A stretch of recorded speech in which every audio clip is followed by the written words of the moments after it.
राम राम जी, कैसे हैं आप सब भी। आशा करते हैं आप सब भी अच्छे होंगे और अपने अपने घरों में और सुरक्षित होंगे। सॉरी, बोलने में थोड़ी प्रॉब्लम हो रही है आप सभी को। और थैंक यू सो मच आप सभी का। इंस्टाग्राम मेरा पूरा भरा पड़ा है कुछ बहनों का, भाइयों का हेल्थ अपडेट पूछने के लिए, आप कैसे हो, थैंक यू सो मच। और एक भाई का कल कमेंट आया था, मेरी बहन इतनी बीमार है, बहन का भी बताओ तो सही क्या बात हुई, क्योंकि मैं रिप्लाई नहीं दे पा रही थी। और मैं भात में भी गई थी, तबीयत मेरी उस दिन भी ख़राब थी, मेरे महीने से ऊपर हो गया था तबीयत ख़राब को। पहले मैंने कल थोड़ा सा वीडियो शूट किया था, कोई और प्रॉब्लम भी हो गई बीच में, क्या प्रॉब्लम हो गई थी वो आप सब पहले वो देख के आओ, फिर मैं आप सबको हेल्थ अपडेट देती हूँ अपनी। हमने एक अपने खास को खो दिया है, मासी चली गई है हम सबको छोड़ के। उसके बाद मेरी तबीयत और भी ज़्यादा, मतलब अगले दिन बहुत ज़्यादा ख़राब रही है। अभी तो फिर भी ठीक है, फीवर रहा था मुझे पूरे दिन, अभी कुछ ठीक है, कुछ ऐसे ही चल रहा है। मतलब तो मासी के साथ जो आप सभी ने बहुत सारे ब्लॉग में, मेरे मासी हैं, मैं महीने में 2 महीने में जाती रहती थी तो शूट भी करती थी और आप सबके साथ मैं शेयर भी कर रही थी। तो अब नहीं रही है, तो वो जो भी क्लिप होगी, मुझे इतना भी नहीं है कि मैं वो क्लिप ऐड करूं, आप सबके साथ शेयर करूं। किसी दिन शेयर करूंगी आप सबके साथ वो भी, क्योंकि मेरे व्लॉग का हिस्सा रही है काफ़ी टाइम तक।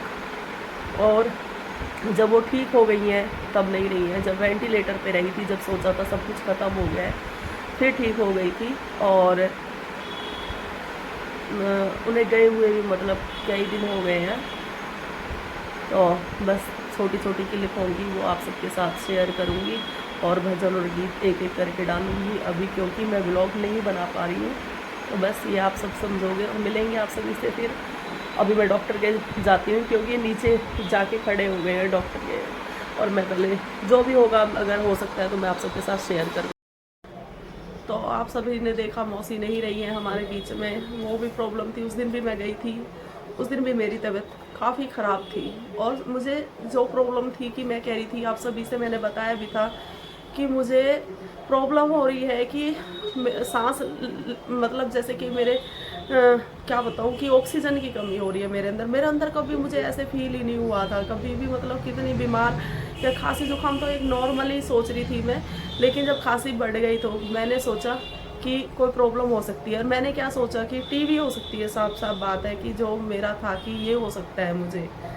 तो मैंने अल्ट्रासाउंड कराया और डॉक्टर ने भी बोला, क्योंकि मुझे 1 महीने से ऊपर हो गया था, अब मुझे खांसी और जुकाम नहीं है, लेकिन मेरा पूरा ये गला पूरा दुख रहा है और मैं बोल पाने में बिल्कुल भी मतलब बोल नहीं पा रही हूँ। तो एक्सरे में मैं आप सबको अपडेट देती हूँ कि एक्सरे में बिल्कुल क्लियर है, मेरा साफ है, एक्सरा मेरा बिल्कुल साफ है, बिल्कुल ठीक है, फेफड़े मेरे दोनों सुरक्षित है। लेकिन प्रॉब्लम जो कल डॉक्टर ने, मतलब जिसने टेस्ट किया था उसने भी बताया कि मतलब फेफड़े बिल्कुल सुरक्षित है, जो प्रॉब्लम है सांस की नली में है। तो सांस की नली में मुझे, आपकी बहन कभी ऐसे हारती नहीं थी कि मतलब कभी बुखार हो या कुछ भी, मतलब कभी कभी इस तरह से नहीं टूटी जैसे जिस तरह से मैं इस बार टूट गई थी। मतलब बहुत ज़्यादा मतलब परेशानी में थी इस बार कि जब मैं सांस ही नहीं ले पा रही थी। तो देखो आप सब समझ सकते हो कि शायद मतलब कुछ कि मैं बच्चों के लिए खाना भी नहीं बना पा रही थी। कई दिन तो मेरे साथ ऐसा हुआ है। और ऑक्सीजन की कमी मुझे कभी ऐसे लगा नहीं ना, तो मैं डर रही थी कि मतलब मुझे कोरोना होगा। कोरोना का मैं टेस्ट करा के गई थी भात में, क्योंकि कोरोना का मैं टेस्ट इसलिए करा के गई थी कि मुझे कोई प्रॉब्लम हो तो मैं नहीं जाऊँगी, जाना भी नहीं चाहिए अगर ऐसी कोई प्रॉब्लम है।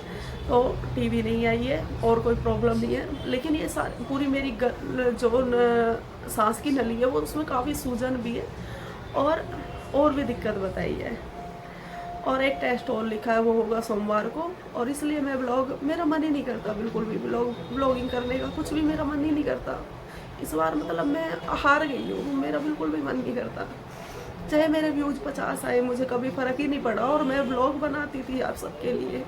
लेकिन इस बार मेरा पता नहीं, मेरा बिल्कुल भी मन नहीं करता कि मैं ब्लॉगिंग करूँ या कुछ भी करने का मेरा मन ही नहीं करता।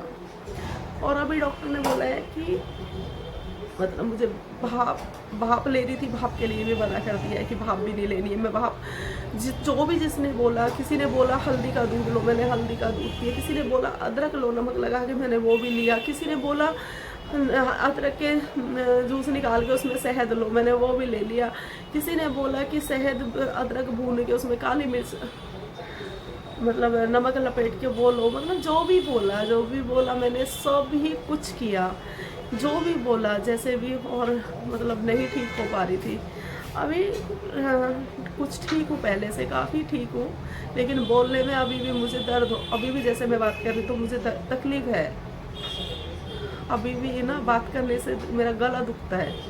और परहेज भी मैंने दही चाय, शायद मैं पहली बार मैंने ऐसे छोड़ी है, नहीं मैं दही चाय के बगैर तो शायद मैं सोचती थी मैं ज़िंदा भी नहीं रह पाऊँगी। ये चीज़ मुझे मायके से ही हमें ऐसी आदत थी कि सुबह के टाइम चाय के साथ रोटी खानी और शाम के टाइम, अगर मेरे मायके में मुझे ऐसा था, मायके वाले भी देखते हैं मेरा व्लॉग, ससुराल वाले भी, दूध मैंने यहीं आके छोड़ा है। दूध मतलब इसलिए क्योंकि मुझे जब डेंगू हुआ था तो उसके बाद मुझे दूध सूट नहीं करता था। अगर मैं दूध पी लेती हूँ मुझे भारीपन हो जाता है, मुझसे झिलता नहीं है दूध। और उससे पहले नहीं, मैं रात में भी दूध पीना, और जब खाना खाने बैठते थे हम तीनों बहनें गिलास भर भर के रख लेते थे कच्चे दूध का, तो कच्चे दूध से रोटियां खाते थे डेली, हर रोज़ शाम के टाइम सब्जी के साथ और कच्चे दूध लेना।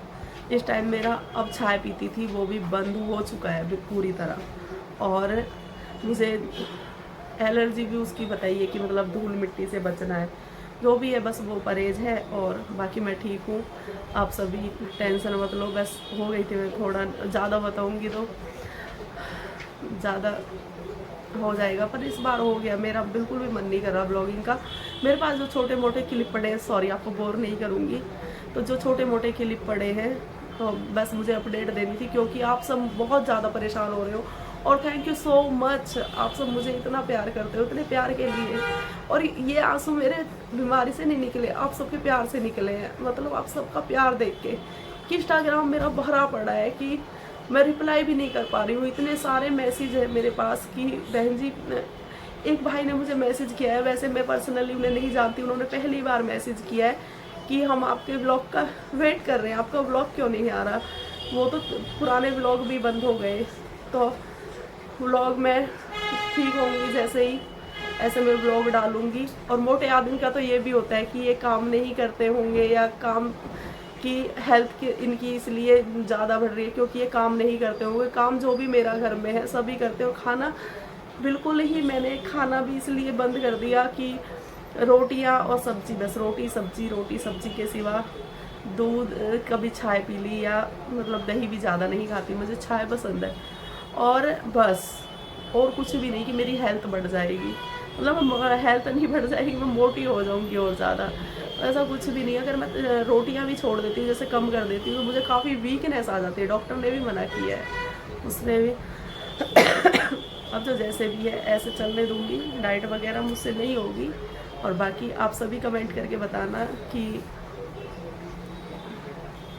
मुझे क्या करना चाहिए आगे, मतलब हेल्थ मेरी मैं मोटी हूँ तो उसके लिए मैं क्या करूँ। कई बहन हाँ मुझे मेरी फिक्र करते हैं, तो बोलते हैं कि आप वेट कम करो, तो मैं क्या करूँ, कैसे करूँ।